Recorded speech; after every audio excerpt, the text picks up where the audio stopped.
കൂടുതൽ വാർത്തകളും വീഡിയോകളും കാണാൻ ഈ ചാനൽ സബ്സ്ക്രൈബ് ചെയ്യുക. കൂടെ ബെൽ ബട്ടൺ അമർത്തുക.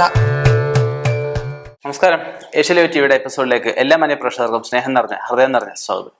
ഇന്ന് പല ദിവസത്തെയും പത്രങ്ങൾ എടുക്കുമ്പോൾ പല ജീവികളോടും മനുഷ്യൻ അതിക്രൂരമായിട്ട് പെരുമാറുന്ന പല വാർത്തകളും പത്രത്തിൽ നമ്മൾ കാണാറുണ്ട്. മനുഷ്യന് മൃഗമായിട്ട് മാറുവാണോ എന്ന് പോലും നമുക്ക് അതിശയിപ്പിച്ചു പോകുന്നു. അങ്ങനെ തോന്നിപ്പോകുന്ന രീതിയിലുള്ള പ്രവൃത്തികളാണ് മനുഷ്യന്റെ ഭാഗത്തുനിന്ന് കാണിക്കുന്നത്. എല്ലാവരും അങ്ങനെയാണെന്ന് ഞാൻ പറഞ്ഞില്ല. ഒരു വിഭാഗം ആൾക്കാർ വളരെ നികൃഷ്ടമായിട്ടാണ് ജീവികളോട് പെരുമാറുന്നത്.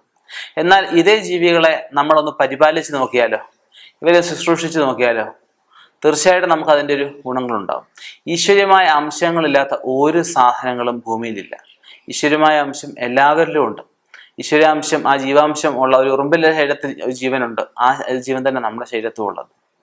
അപ്പം കുറച്ച് ജീവികൾക്ക്, കുറച്ച് മൃഗങ്ങൾക്ക് ഭക്ഷണം പ്രത്യേക ദിവസങ്ങളിൽ, എല്ലാ ദിവസവും കൊടുക്കുന്നത് നല്ലതാണ്.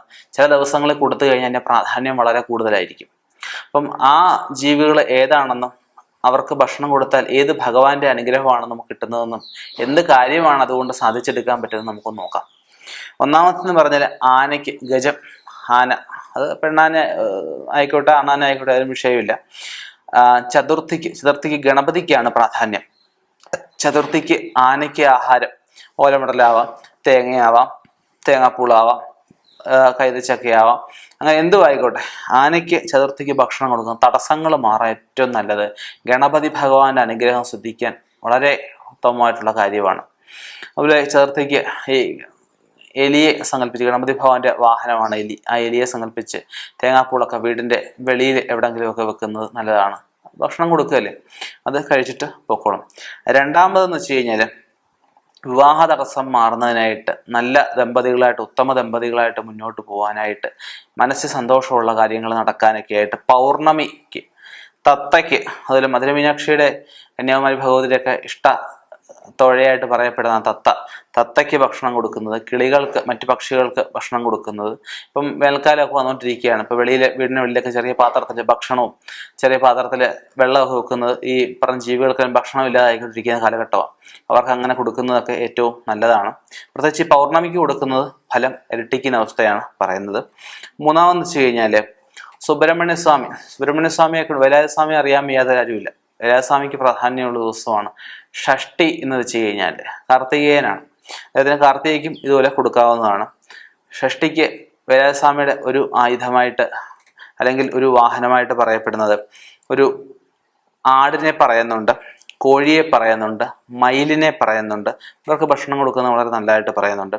ഷഷ്ടിക്ക് സന്താനങ്ങളുടെ അഭിവൃദ്ധിയാണ് ഇങ്ങനെയുള്ള ആഹാരം കൊടുക്കുന്നത് നമ്മൾ ഉദ്ദേശിക്കുന്നത്. അടുത്ത നാലാമത്തെ ശനിയാഴ്ച ദിവസം ശാസ്താവിൻ്റെ വാഹനമാണ് കുതിര എന്ന് പറഞ്ഞു കഴിഞ്ഞാൽ, ആ ശാസ്താവിൻ്റെ വാഹനം കുതിരയ്ക്ക്, അയ്യപ്പൻ്റെ വാഹനം പുലിക്ക് ആഹാരം കൊടുക്കാൻ നമുക്ക് പറ്റത്തില്ല. അപ്പൊ ശാസ്താവിൻ്റെ വാഹനം ശാസ്താപ്രീതിക്കായിട്ട്, ശനിദോഷം മാറുന്നതിനൊക്കെ ആയിട്ട് കുതിരയ്ക്ക് ഭക്ഷണം കൊടുക്കുക. അതുപോലെ ശനിയാഴ്ച ദിവസം ശിവന് പ്രാധാന്യമുള്ള ദിവസവും. അപ്പോൾ ശത്രുദോഷം മാറുന്നതിന്, നമുക്ക് വേണ്ടാത്ത കാര്യങ്ങൾ, നമ്മളിലേക്ക് വരുന്ന തിന്മകളെ അകറ്റുന്നതിനൊക്കെ ആയിട്ട് കാളയ്ക്ക് ഭക്ഷണം, ശിവന്റെ വാഹനമായിട്ടുള്ള കാളയ്ക്ക്, നന്ദിയായിട്ട് സങ്കല്പിച്ച് കാളയ്ക്ക് ഭക്ഷണം കൊടുക്കുന്നത് നല്ലതാണ്. അടുത്ത അഞ്ചാമത്തേത് വാവിന്, അതായത് കറുത്തവാവിനാണ് പ്രാധാന്യം കൂടുതലും. കാക്കയ്ക്ക്, അതായത് കാക്കയ്ക്ക് ഭക്ഷണം കൊടുക്കുന്നത് പിതൃപ്രീതിക്കായിട്ടാണ് നമ്മൾ കാക്കയ്ക്ക് ഭക്ഷണം കൊടുക്കുന്നത്. അതുപോലെ പട്ടി എന്ന് വെച്ച് കഴിഞ്ഞാൽ ഭൈരവന്റെ ഒക്കെ ഒരു വാഹനമായിട്ട് പട്ടിയെ പറയുന്നുണ്ട്. കാലന്റെ അടുത്ത തോഴനായിട്ട് പട്ടിയെ പറയുന്നുണ്ട്. പട്ടിക്കൊക്കെ ഭക്ഷണം കൊടുക്കുന്നത് വളരെ നല്ലതായിട്ട് പറയുന്നുണ്ട്. ആറാമത്തെ തിരുവോണം മഹാവിഷ്ണുവിന്റെ നാളാണ്. വിഷ്ണു പ്രീതിക്കായിട്ട്, ഭാഗ്യവർദ്ധനയൊക്കെ ആയിട്ട് പരുന്തിന് ഭക്ഷണം കൊടുക്കുന്നത് വളരെ നല്ലതായിട്ട്, പരുന്തൊക്കെ ഉള്ള പ്രദേശങ്ങളിൽ ഭക്ഷണം കൊടുക്കുന്നത് നല്ലതായിട്ട് പറയപ്പെടുന്നുണ്ട്. അതുപോലെ കുരങ്ങന്മാർക്ക് ഭക്ഷണം കൊടുക്കുന്നത് വളരെ നല്ലതായിട്ട് പറയുന്നുണ്ട്. അടുത്ത ഏഴാമത്തേത് പഞ്ചമി, നാഗദോഷങ്ങൾ അകലുന്നതിനായിട്ട്. കലണ്ടർ നോക്കി അറിയാം പഞ്ചമി എന്ന് പറഞ്ഞു. പഞ്ചമിക്ക് നല്ലതാണ്, ആയില്യത്തിന് നല്ലതാണ്. നാഗങ്ങളെ സങ്കല്പിച്ച് വീടിന്റെ കന്നിമൂല ഭാഗത്ത് ചെറിയ പാത്രത്തിൽ പാലും പഴങ്ങളും ഒക്കെ വെക്കുന്നത് ഏറ്റവും ശ്രേഷ്ഠമാണ്. അടുത്ത എട്ടാമത്തെ ഏകാദശിക്ക് എല്ലാ ഭഗവാന്മാർക്കും പ്രാധാന്യം കൂടുതലാണെങ്കിലും കൃഷ്ണസ്വാമിക്കാണ് പ്രാധാന്യം കുറച്ച് കൂടുതൽ.